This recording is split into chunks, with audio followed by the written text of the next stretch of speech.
こんにちは、コッパです。最近、子供の頃に使っていたゲーム機なんかが懐かしくなって、買い直すマイブームが来ています。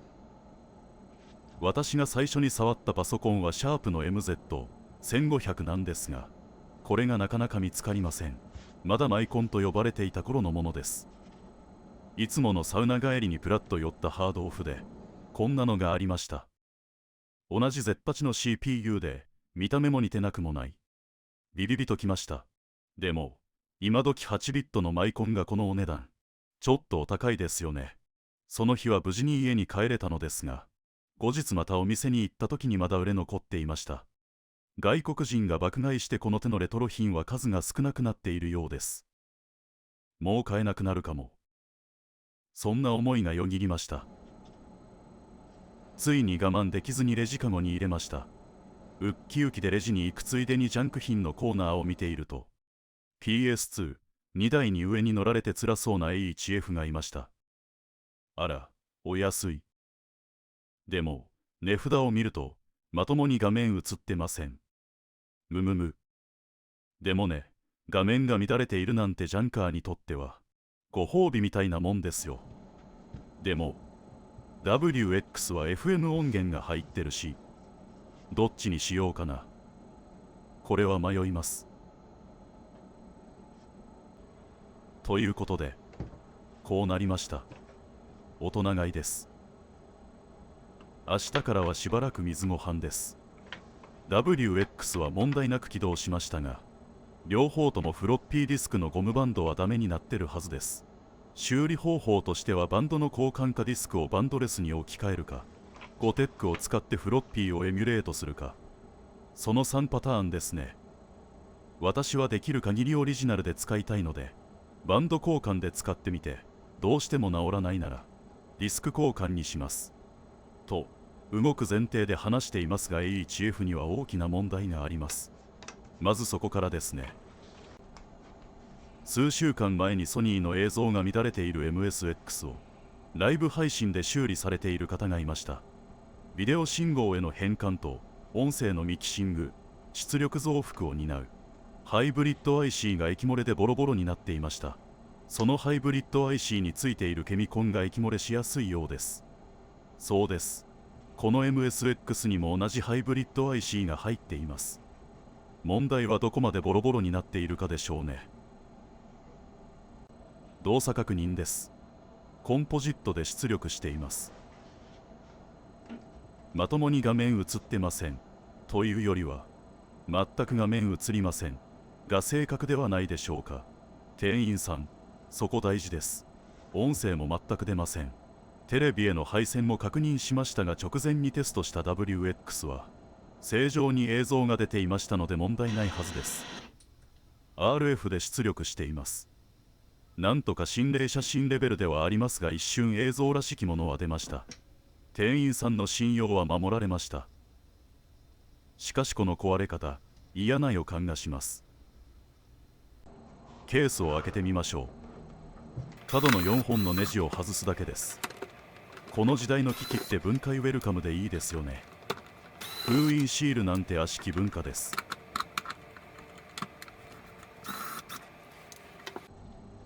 上に2つ、下に2つの4箇所爪があります。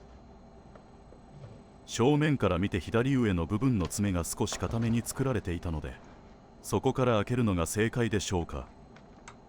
私は右上からやっちゃってます。8ビットのマイコンなんて何十年ぶりかでワクワクします。現代のパソコンって確かに何不自由なく何でもできるんですが、何かを工夫する余地すら残されていない窮屈さがあります。そして何でも簡単にできるがゆえに、何かを探求して熱中しにくい退屈さがあります。自由すぎるのがとっても不自由って不思議なものです。このマイコンにはたくさんの制約があって不自由なものですが、それを工夫して乗り越えようという探求心をかきたててくれます。押し入れの中の秘密基地なんでしょうね。電源ランプのケーブルを外します。真ん中の小さなボードがハイブリッド IC です。三菱製 EMC NX0039 MSX の低価格機種で使われています。ハンダの輝きがなくなってます。やはり液漏れしていますね。このボードの3つのケミコンがお漏らしした犯人です。ちょうど MSX の価格破壊が起きた頃です。コストを抑えるために安いコンデンサを使ったのでしょうか。まずこの3つのケミコンを交換します。漏れた液体にハンダご手を当てるととっても臭いです。先に IPA で洗浄します。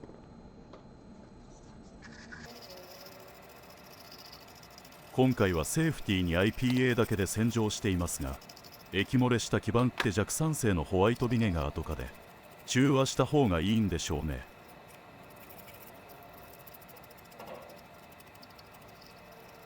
液漏れした基板はとてもランドが剥がれやすくなってます。ニッパーを使ってコンデンサを切ったりペンチでねじ切る方法もありますが、ここは厳禁のようです。ハンダごてに投入でソフトにコンデンサを外します。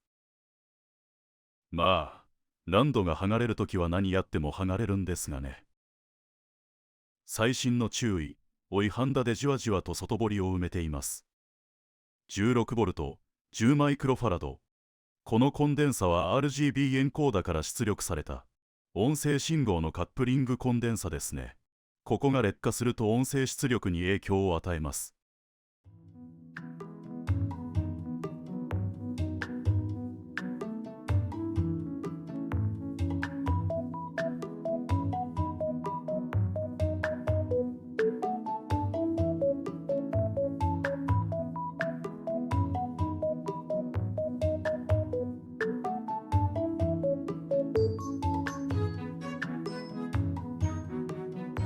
あら、一刀流で外れてしまいました。拍子抜けです。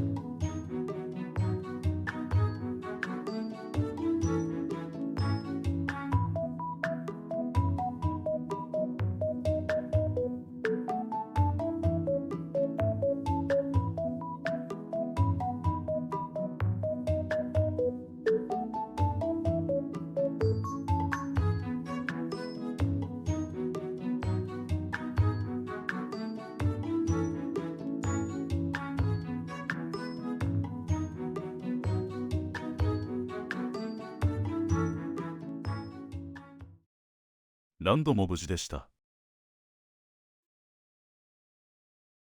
次、右上行きます。ここも 16V、10マイクロファラドですね。このコンデンサは RGB エンコーダの VREF 基準電圧出力と IREF 基準電流設定につながっています。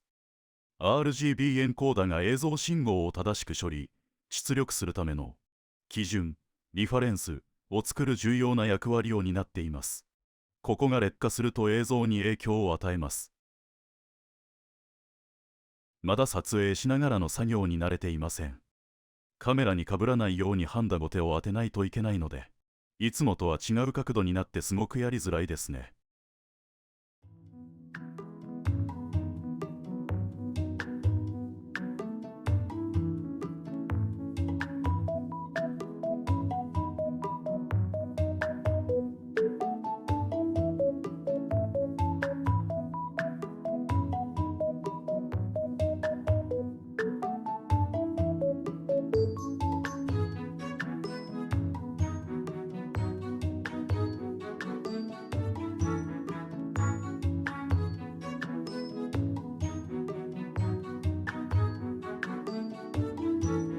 こちらも一刀流で余裕でした。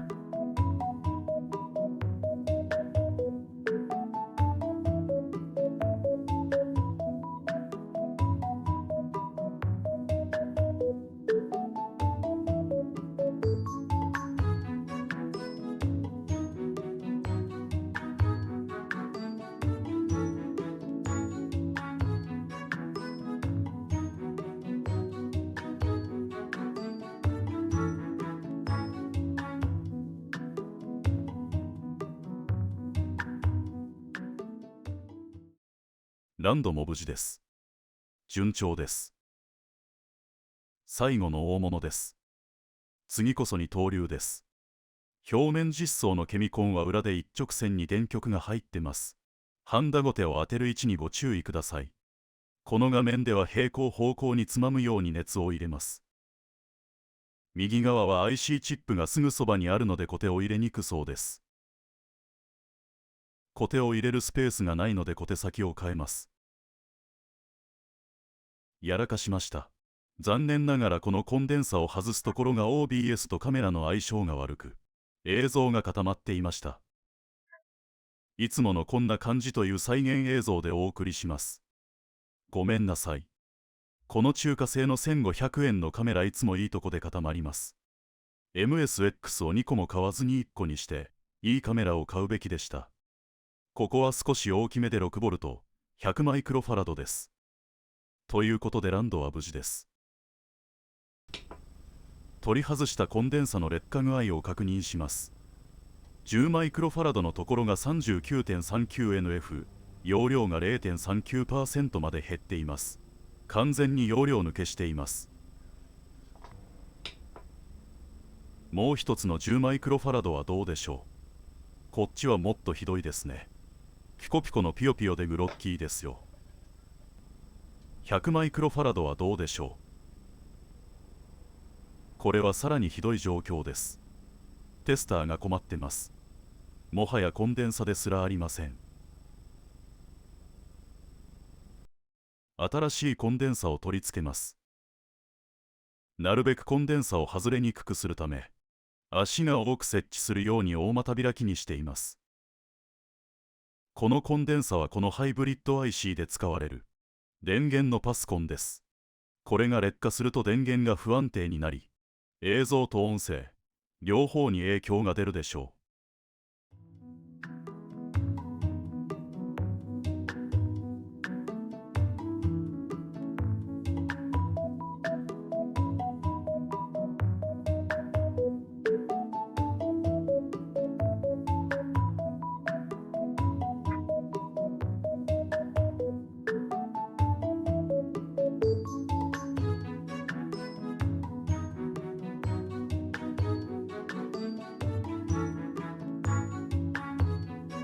次のコンデンサです。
最後のコンデンサですね。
それでは確認しましょ